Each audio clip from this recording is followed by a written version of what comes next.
Crusaders up against the Hurricanes away from home. They haven't played yet. How are they going to do? Are they going to be sluggish? Or are they going to hit the ground running? Well, it's the Crusaders. So within a minute they had a try. And they end up winning this one. 39 points to 25 away from home in Wellington.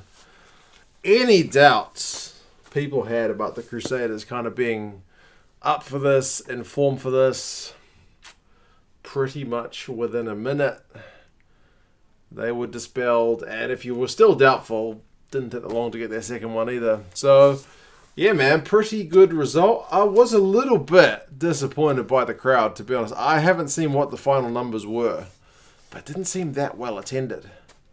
Is it because Canes fans were maybe not thinking they're going to beat the Crusaders?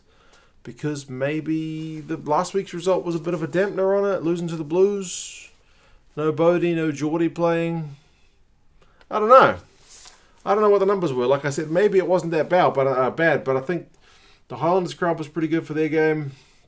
I think the Chiefs last night, despite the rain, were about 1,800 tickets away from selling out. And the Blues at Eden Park had a good week. So anyway, we will see how things go. But yeah, hopefully we get better attendances. It's been one of the nice things about Super Rugby Aotearoa. In terms of the game itself, like I said, Reece got the first try. Loose ball. Mo'unga got really hit, but loose ball and the Crusaders pick it up. Try time. They just had numbers. They could have gone inside to Will Jordan. I thought might have been the better option, but they went outside to Reece and he's hard to stop. So yeah, 7-0 early, but the Hurricanes, when they put on some pressure, kicked the penalty. And this would kind of be the story of this game. Crusaders go out. The Hurricanes pull them back in. Crusaders go out. Hurricanes pull them back in. But you can only do that for so long against the Crusaders when they finally make you kind of pay double time. Enor got their second one when they had advantage. And I was thinking, just blow the advantage, ref. Because the Crusaders looked like they were going backwards. Just blow it up. Just get on with it, man. It's a penalty. Let them kick the points and get back underway. Nah. Bryn Hall puts to a little kick when seemingly nothing is on for the Crusaders, and Enor is the man who gets the try. So yeah, it's 12 points to 3. The conversion is only narrowly missed by Mo'unga from the sideline. The Hurricanes get another penalty though on 17 minutes to make it 6 points to 12. So again, within touching distance.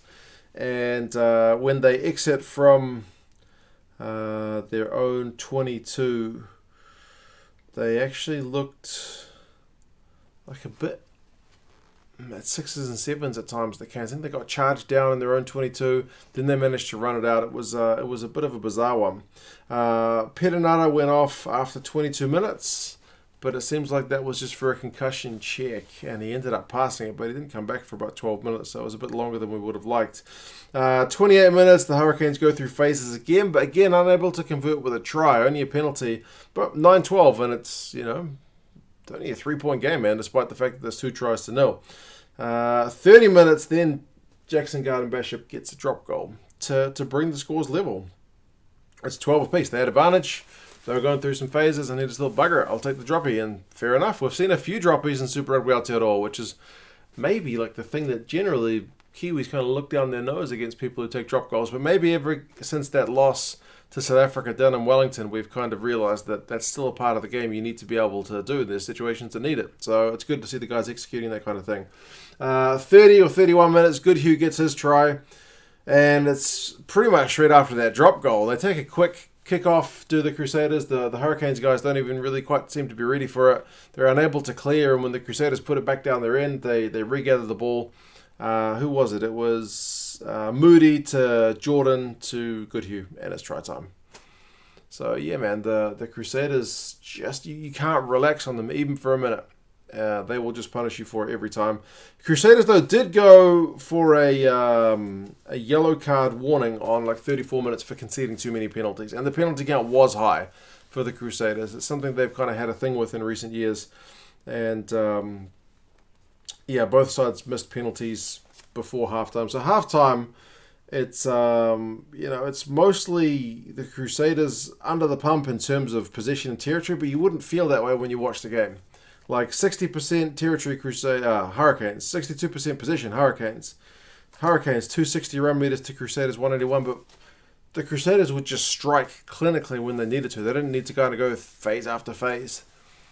And yeah, tackling both sides are pretty even. Penalty count was 10 to the Crusaders, only 4 conceded by the Hurricanes. So that was the one area that you thought maybe the Crusaders were being a bit lax.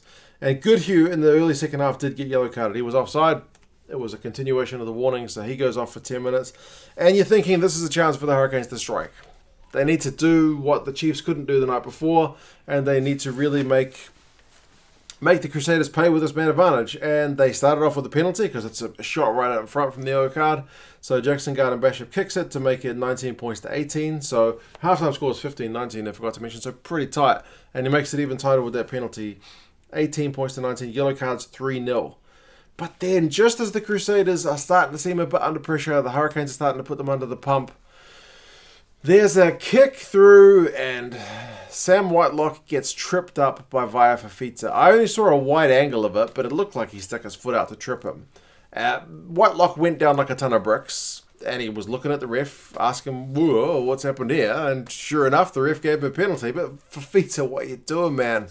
You've got an extra man. You don't need to be giving the Crusaders a penalty, and the Crusaders go down the other end. They go down the Hurricanes' end. It's just foolish play. You cannot give those guys an inch. And then eventually Mo'unga slots a penalty a couple minutes later. So it's 24 points to 18. The yellow card finishes 3 points apiece. So wasted opportunity for the Canes. I think that was a big one for them. Mo'unga kicks another one on 57 to make it 25-18. But then eventually the Hurricanes finally get a try, and it's Almoa that gets it. It's a great move. Lamb down the left wing. Laumape kind of gets static ball. He looks like he's going nowhere. He throws off a tackle, gets a great offload to Almoa. Almoa goes over in the corner. And our man Garden-Bishop, who didn't have the best night with the boot against the Blues, he has a sideline conversion to even things up, and you better believe he kicks it. So it's a phenomenal turnaround after seemingly having wasted the yellow card. So it's 25 points apiece, but imagine if they hadn't. Maybe they could have gone in front. Anyway, so they even it up, 25 points apiece.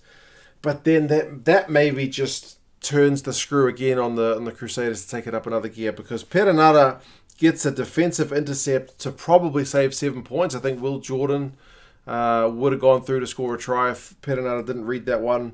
And then 68 minutes or 69, Cobus van Fake, who has not been on that long, he retrieves a kick through in his own 22.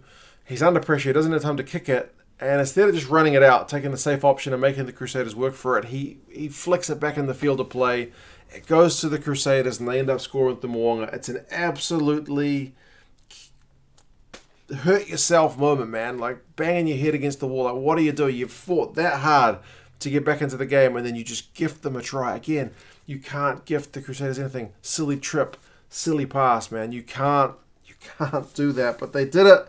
Sure enough, the Crusaders took full advantage of it. I think it was Drummond and then Mo'unga. And then the Crusaders don't let up. Havili gets a try after about 7 phases. He goes through a big hole in defense. And, yeah, the Hurricanes going from potentially being able to turn the screws on the Crusaders with the yellow card, maybe go in front. They managed to just creep up and even it. And that's when they were undone. It's a weird one. So, yeah, man. Crusaders just too good over the 80. You'd have to say they didn't go behind the whole game. So, yeah, they're pretty good value for the win. They're going to be a very, very tough team to beat, aren't they? So, yeah.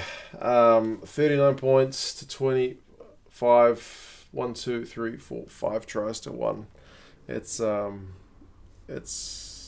just messy. The final match stats, I mean, the Hurricanes had more run meters, 422 to 356, more possession, 54%. The territory actually evened out a bit. The penalty count, if I remember rightly, evened out a bit. Yeah, it finished 14 to 12. So the Hurricanes were on the wrong side of the ref in that second half. Neither lineout was operating that well. That's maybe a bit of a concern. The Crusaders were 10 from 15, and the Hurricanes were 9 from 12. So neither of those numbers very great. The Crusaders scrum did look pretty good, though. I seem to remember the Highlanders had 100% on their own lineout, but they are the only ones thus far. In terms of individuals, Perenata had 76 run meters, which is a pretty good shift for a guy who went off for about 10 minutes and he beat about 4 defenders. But for the Crusaders, Jordan's got 94 from fullback. George Bridge, even though he seemed kind of quiet, managed to somehow rack up 68 run meters. Jordan, man, 5 defenders beaten, 4 offloads. It's it's crazy stuff from those guys. Cullen Grace got 11 from 11 tackles. So, yep, that's the Crusaders, man. You can keep up with them. You can maybe match them for a while, but over the course of the 80, if you're not on song, they're going to beat you. So we'll see how things go. Congratulations to the Crusaders. Very sharp-looking team for a team which is a week behind everybody else. The Hurricanes go into the week off with a little bit of soul-searching to do, having lost their first 2 games, but they're a talented squad which surely will find a way to turn things around a bit, but we don't have that long to go, so yeah, we'll see what the coaching staff can do there. But you guys let me know your thoughts on this one. What did you think of the game? Key moments. Are you surprised by the Crusaders? I wouldn't have thought so, but yeah, take care guys, and I'll talk to you again soon. See you later.